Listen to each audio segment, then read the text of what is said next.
आज का मुद्दा किसी थ्रिलर फिल्म से कम नहीं है। सिविल जज बनने का सपना देख रही एक युवती अचानक ट्रेन से गायब हो जाती है। बैग और सामान अपनी जगह पड़े रहते हैं। परिवार अपहरण का आरोप लगाता है। पुलिस दिन रात खोजबीन करती है और फिर 13 दिन बाद नेपाल बॉर्डर से लड़की बरामद होती है, जिसका नाम है अर्चना तिवारी। आखिर अर्चना तिवारी के साथ क्या हुआ? उसके गायब होने के पीछे असली मकसद क्या था और क्या था पूरा मास्टर प्लान? आज इसी मुद्दे पर विस्तार से चर्चा होगी। मैं हूं अरुण जायसवाल और आप देख रहे हैं क्या सीन है।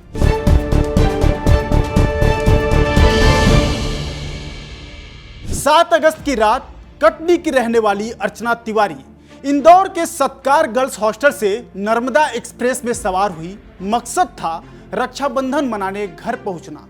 ट्रेन का coach AC coach B3 Bhopal के रानी कमलापति रेलवे स्टेशन तक सब कुछ सामान्य रहा और उसे उसकी सीट पर देखा गया।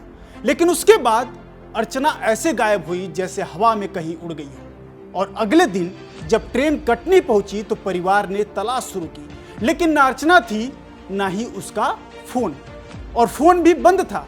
और हैरानी की बात यह कि उसका बैग, पर्स, राखी और बच्चों के खिलौने ट्रेन में ही पड़े मिले। यानी लड़की गायब लेकिन सामान जस का तस था।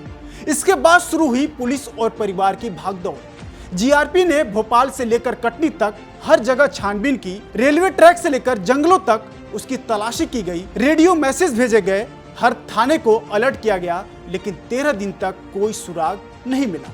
परिवार ने अपहरण का शक जताया। तीनों भाई और बड़े पापा दिन रात खोजते रहे, लेकिन आखिरकार थक हार कर 17 अगस्त को उन्हें लौटना पड़ा। ऐसे में सवाल खड़ा हुआ कि आखिर अर्चना तिवारी कहां गई? कयास लगाए गए कि अर्चना का अपहरण हो गया है या फिर शायद वह किसी हादसे का शिकार हो गई। आखिरी बार उसे रानी कमलापति रेलवे स्टेशन पर देखा गया था और इसके बाद तलाश में रेलवे पुलिस ने लगभग 2000 सीसीटीवी फुटेज खंगाले और इसके साथ ही रेलवे ट्रैक और जंगलों की भी तलाशी ली गई कि यह पता करने के लिए कि शायद अर्चना किसी हादसे का शिकार हो गई हो। और जैसे में जांच आगे बढ़ी और अचानक धागा ग्वालियर तक जा पहुंचा और यहां खुलासा हुआ कि अर्चना का संपर्क ग्वालियर के भंवरपुरा थाने में पदस्थ आरक्षक राम तोमर से था। और राम तोमर का नाम सामने आते ही केस और उलझ गया और पता चला कि उसने अर्चना के लिए इंदौर से ग्वालियर का बस टिकट बुक कराया था।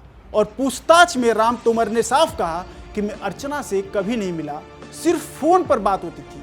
लेकिन पुलिस का शक और गहराया, क्योंकि सवाल यह था कि अगर मुलाकात नहीं थी तो बस टिकट क्यों कराया गया, और अगर सिर्फ फोन पर ही बात होती थी तो इतनी बार बातचीत क्यों होती थी। और 13 दिन के लगातार खोजबीन के बाद आखिरकार जीआरपी को बड़ी कामयाबी मिली और अर्चना तिवारी उत्तर प्रदेश के लखीमपुर खीरी जिले में नेपाल बॉर्डर के पास से बरामद की गई। और यहीं से राज की परतें एक के बाद एक करके खुलनी शुरू हुई। दरअसल अर्चना अपने इंदौर वाले दोस्त, जिसका नाम सारांश है, उसके साथ काठमांडू घूमने गई थी। काठमांडू कहाँ? नेपाल। यानी यह अपहरण नहीं बल्कि उसकी खुद की प्लानिंग थी। और अर्चना की कॉल डिटेल में एक टैक्सी संचालक तेजिंदर सिंह का भी नंबर मिला और दोनों ने बताया कि अर्चना को लेकर वे दोनों पहले दिल्ली पहुंचे और एक टैक्सी लेकर नेपाल पहुंचने की व्यवस्था बनाई गई। और 11 अगस्त को अर्चना काठमांडू पहुंच गई थी। लेकिन टैक्सी वाला उत्तर प्रदेश के लखीमपुर खीरी से उन्हें नेपाल के धनगढ़ी कस्बे में ले गया। वहां से घरेलू उड़ान पकड़कर 11 अगस्त को अर्चना काठमांडू पहुंच गई थी। लेकिन कहानी यही खत्म नहीं होती। पुलिस को पता चला, जब पुलिस और जांच आगे बढ़ाती है और थोड़ा और डीप जाती है, तो पुलिस को पता चला कि अर्चना ने अपने परिजनों को मैसेज किया था कि वह काठमांडू जा रही है। अब बड़ा सवाल यहां यह है कि परिजनों ने यह जानकारी पुलिस से क्यों छिपाई? क्या वे जानते थे लेकिन अपहरण का आरोप लगाते रहे?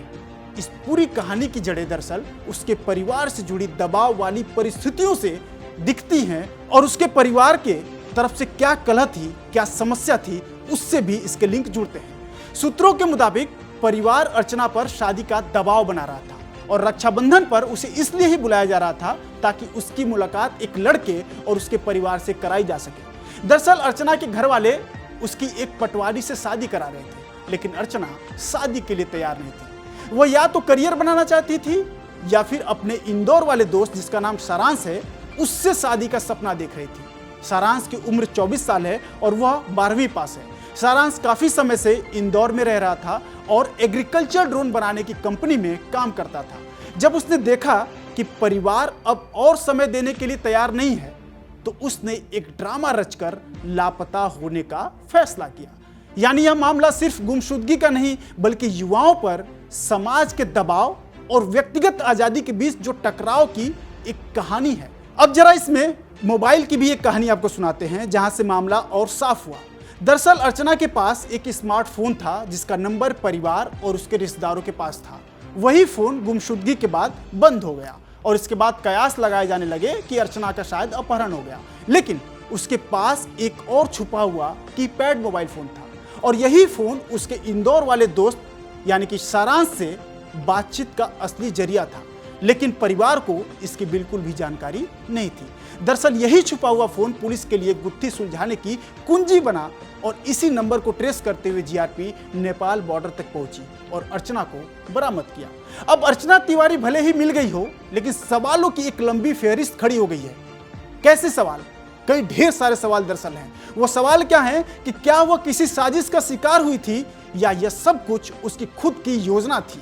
ट्रेन से अचानक गायब होने की असली वजह क्या थी और अगर अपनी मर्जी से गई थी तो इतना ड्रामा क्यों किया गया? और सामान और फोन सीट पर छोड़ने के पीछे मनसा क्या थी? 13 दिनों तक वो कहां रही और किसने उसकी मदद की?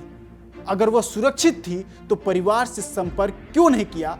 और जब परिवार से संपर्क हुआ तो परिवार वालों ने यह मामला क्यों छुपाया? और ग्वालियर के आरक्षक राम तोमर से उसका असली रिश्ता क्या है? और आखिर अचानक 13 दिन बाद उसने मां को कॉल क्यों किया? ऐसे तमाम सवाल हैं जिसका कोई सीधा सीधा जवाब नहीं मिला। और इस बीच 20 अगस्त को मध्य प्रदेश की राजधानी भोपाल में रेलवे पुलिस के एसपी राहुल लोढ़ा ने प्रेस कॉन्फ्रेंस कर इस मामले की पूरी स्क्रिप्ट सामने रख दी, जिसके बाद इन सारे सवालों के जवाब सामने आते हैं। और उन्होंने बताया कि अर्चना तिवारी ने नेपाल भागने की साजिश रची थी और वह खुद ही इस पूरी प्लानिंग की मास्टरमाइंड थी। इसके साथ ही 2 और शख्स के नाम सामने आते हैं जिनमें सारांश और तेजिंदर है।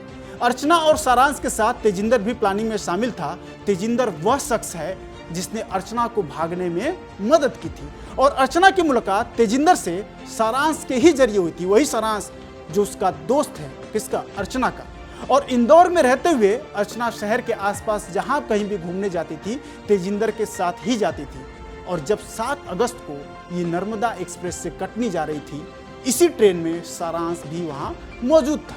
दोनों के बीच बातचीत भी हुई और सारांश, तेजिंदर और अर्चना ने मिलकर हरदा में 6 अगस्त को ही भागने की ये पूरी प्लानिंग की थी। दरअसल अर्चना का पहला जो प्लान था वो सारांश के साथ भागने का था, लेकिन बाद में यह प्लान कैंसिल कर इसे गुमशुदगी में बदल दिया गया। अब अर्चना तिवारी केस में भले ही पुलिस ने उसे बरामद कर लिया हो और अर्चना को उसके परिवार के पास वापस पहुंचा दिया गया हो, लेकिन रहस्य अभी भी बाकी है। कैसे रहस्य? उसकी गायब होने की असली वजह कि क्या वो परिवार का दबाव ही था या फिर कोई और वजह थी? और उसके दोस्त और आरक्षक के साथ क्या संबंध है? और परिवार के दबाव की सच्चाई क्या है? ये सब कुछ अभी भी सवालों के घेरे में है जिन्हें सुलझाया जाना बाकी है। तो ये मामला सिर्फ एक लड़की की गुमशुदगी का नहीं बल्कि उस संघर्ष और सोच का भी प्रतीक है जहां समाज शादी का दबाव डालता है और युवा अपनी जिंदगी आज अपने तरीके से जीना चाहते हैं। वो नहीं चाहते घर वालों को सुनना, वो चाहते हैं कि मैं जिससे चाहूं शादी करूं, जैसा चाहे वैसा जीवन जीऊं। और आजकल ऐसे तमाम केसेस देखने को मिल रहे हैं और इस चक्कर में वह युवा ऐसे साजिशों को अंजाम देते हैं जो अपराध की श्रेणी में आता है। तो कुल मिलाकर कहानी अब भी खत्म नहीं हुई है, असली जवाब अब भी इंतजार में है। तो इससे जुड़े और भी अपडेट्स विस्तार से हम आप तक पहुंचाते रहेंगे। आप देखते रहिए विस्तार न्यूज़।